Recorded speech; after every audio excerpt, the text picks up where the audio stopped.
in Wilmington has issued a severe thunderstorm warning for northeastern Warren County, Clinton County, southwestern Greene County, until 3:30 p.m.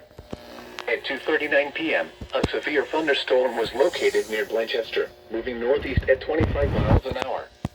Hazard, 60 miles an hour wind gusts. Source, radar indicated. Impact, expect damage to trees and power lines. Locations impacted include Lebanon, Wilmington, Blanchester, Waynesville, Marl, South Lebanon, Clarksville, Harveysburg, Martinsville, Corwin, Midland, Bowersville, Port William, Paintersville, Melvin, Fort Ancient, Lytle, Lumberton, Mount Holly, and Oakland. This includes I-71 in Ohio between mile markers 27 and 59.